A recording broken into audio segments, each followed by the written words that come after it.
जय श्रीमन्नारायण। सर्वेभ्यो नमो नमः। आप सभी का वैदिक प्रवाह पर हार्दिक स्वागत है।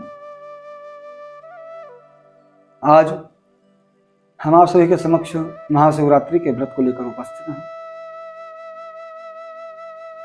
तो जैसा कि हम आप सभी जानते हैं कि यह महाशिवरात्रि जो व्रत है यह हिंदू धर्म में भगवान शिव के लिए प्रमुख व्रतों में से एक है।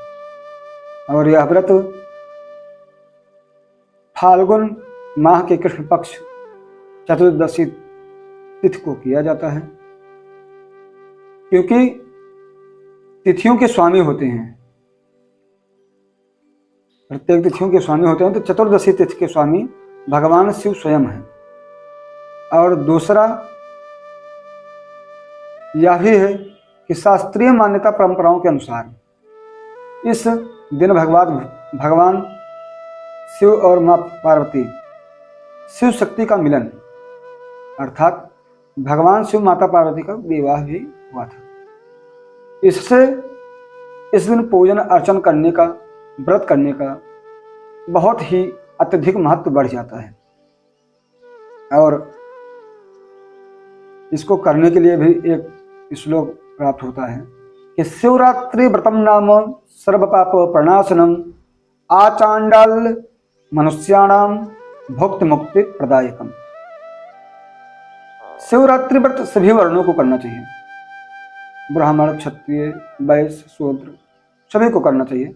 और हम आप देखते भी हैं कि प्रायः सभी जगहों पर इस दिन सभी बालक, वृद्ध, जो युवा वर्ग हैं वो भी और माताएं भी सभी इस व्रत को करके भगवान शिव की प्रीति प्राप्त करना चाहती हैं, भगवान शिव की कृपा प्राप्त करना चाहती हैं।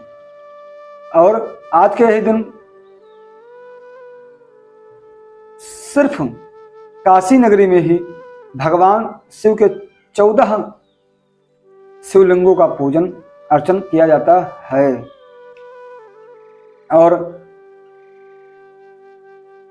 और आज के दिन निषेधकालीन पूजन भी किया जाता है भगवान शिव, जो 4 बार पूजन करने का विधान है वह भी किया जाता है।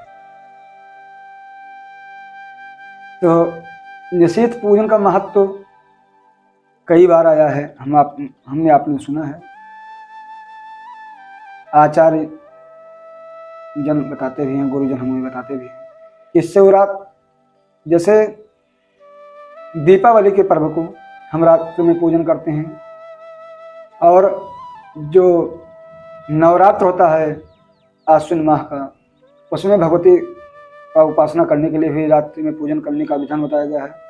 तो निषेध पूजन के ही आज भी बताया जाता है कि शिवरात्रि में भी निषेधकालीन पूजन करने का विधान है, उसमें भी भगवान शिव का पूजन अगर किया जाता है तो उसका बहुत अत्यधिक महत्व होता है। निषभ भ्रमन्ति भूतानि शक्तयः सोलभृदयता अतः तस्याम चतुर्दश्याम सत्याम तत्पूजनम भवेत। इस दिन भगवान शिव का पूजन करने से समस्त पाप नष्ट हो जाते हैं, और इस बार त्रिस्पर्शा योग भी प्राप्त हो रहा है। त्रिस्पर्शा योग क्या है इसके विषय में थोड़ा हम आपको बताएंगे। त्रिस्पर्शा योग यह है कि त्रयोदशी तिथि, चतुर्दशी तिथि और अमावस्या तिथि, इन 3 तिथियों का परस्पर स्पर्श ही त्रिस्पर्शा योग कहा गया है, जो इस व्रत को अति उत्तम, सर्वोत्तम बनाता है।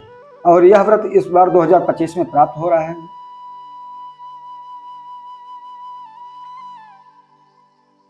अब हम आपको पारण के विषय में बताते हैं कि भगवान शिव का जो यह व्रत है इसमें प्रायः चतुर्दशी तिथि को ही देखकर पारण भी किया जाता है। तो उसके एकाध हम आपको प्रस्तुत करते हैं श्लोक उदाहरण के माध्यम से। लिखा गया है, दिनमान के 4 भागों में तीसरा भाग से पहले चतुर्दशी समाप्त हो रही है, तो चतुर्दशी में ही पारण होगा, जो इस बार पंचांगों में लिखा गया है। तिथिनामेव सर्वासाम उपवास व्रतादिषु तिथ्यन्ते पारणम कुर्यात् विनः शिव चतुर्दशी। तो इसलिए चतुर्दशी में इसका पारण करना चाहिए। और इस बार पंचांगों में भी प्रायः सभी आचार्य वृंद ने भी पंचांग में लिखा हुआ है कि प्रातः सूर्योदय के बाद में 8 बजे से पहले पारण करें, क्योंकि 8:09 के बाद में 27 फरवरी को अमावस्या तिथि प्रारंभ हो रही है। तो चतुर्दशी तिथि में ही आप सब व्रत का पारण करें और इस दिन भगवान का शिव का यथोचित पूजन अर्चना वंदन करके अपने इस मानव जीवन को धन्य बनाएं।